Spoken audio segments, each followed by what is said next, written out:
Dans la vidéo précédente, on a parlé des données, de la classification des données et l'étiquetage des données. On a parlé des données gouvernementales et non gouvernementales. Donc, aujourd'hui, on va parler des données non gouvernementales. Si vous vous rappelez bien, on avait dit que les données non gouvernementales, du moins ces données gouvernementales. On avait dit que les données gouvernementales, ce sont des données qui sont stockées, gérées, utilisées par une armée, c'est-à-dire les données militaires, les données publiques, les données utilisées dans les ministères, par exemple, et des données utilisées dans les directions, comment dire, dans les lieux publics, etc., etc. Ce sont des données qui sont gérées par un gouvernement de façon générale. Exemple, on a parlé des données secrètes d'une armée, des informations gérées par un gouvernement, dans les ministères, dans les directions, dans les préfectures, dans d'autres régions, des données liées aux hôpitaux, ou bien des lieux publics et tout.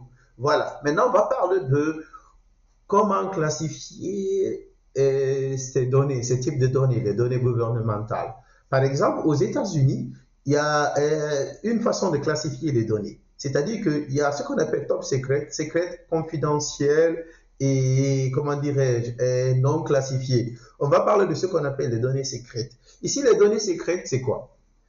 Quand c'est lié au gouvernement, ce sont des données que si ces données sont fuitées, s'il y a une fuite par exemple, les dommages seront très très graves ou dramatiques à un État. C'est-à-dire que par exemple, quand une armée a des informations top secrètes, par exemple sur comment ils font des armes, et il ne veut pas que ça soit divulgué, et si les données-là ne sont pas classifiées et protégées selon la classification, il y aura de grandes fuites et ça peut causer de sérieux problèmes à ces États. Quand vous prenez aujourd'hui des grandes nations qui ont une grande armée, ces armées-là protègent ces informations. Donc ça, c'est un exemple pour vous. Il y a ce qu'on appelle aussi les données secrètes.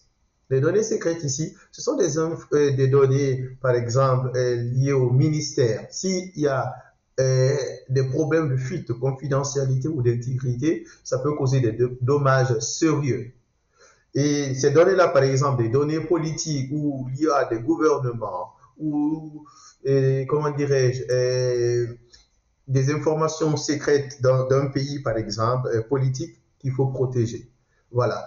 Et on va parler aussi de ce qu'on appelle les données confidentielles liées aux données gouvernementales. Ce sont des données, par exemple, médicales. S'il y a fuite de données, ça peut causer des dommages inquiétants à un État. C'est-à-dire que si, par exemple, les gens arrivent à avoir accès à des données des gens malades et ça se publie, ça, c'est pas normal. Ça peut causer de sérieux problèmes de façon individuelle. Si on dit que vous avez une maladie, vous ne voudriez pas que les gens sachent. Voilà. Donc, il faut classifier ces types de données et savoir comment même, parce que si vous partez souvent à l'hôpital, par exemple, en Europe ou ailleurs, quand vous partez à l'hôpital, souvent, on ne met même pas vos noms. Des fois, quand vous faites certains tests, on ne met pas les noms. On va mettre des ID. Donc, même si le fichier tombe, quelqu'un vient prendre ça, il ne va pas savoir c'est qui. Il peut juste envoyer ça à l'hôpital ou bien peut-être il va acheter ça. On ne saura pas c'est qui. C'est une façon aussi de protéger les données médicales. Voilà. Et à ce qu'on appelle aussi les données non classifiées.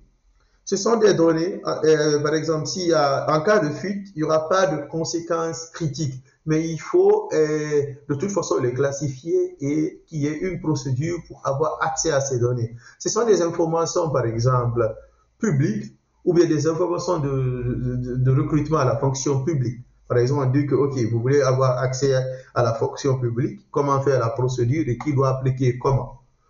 L'État fait ça souvent pour qu'il y ait une structure au niveau des données, parce que si on ne classifie pas ces données, on ne les protège pas, les gens peuvent avoir accès n'importe comment, les gens peuvent modifier ces données. Donc, pour ne pas modifier ces données-là, les données sont classifiées jusqu'au niveau des données non classifiées et pour avoir accès à des procédures à suivre. Vous pouvez avoir accès, mais on doit savoir qui veut avoir accès et pourquoi. Donc, on vous donne ces accès. Seulement, par exemple, même il y a des régulations, par exemple, dans les pays. Tout le monde peut connaître, mais pour connaître, il y a une procédure à suivre pour avoir ces informations. Voilà, c'est ça qu'on appelle les données non classifiées. C'était tout pour aujourd'hui, la cybersécurité pour les nuits. On a parlé de ce qu'on appelle les données non gouvernementales. N'oubliez pas de vous abonner. À bientôt.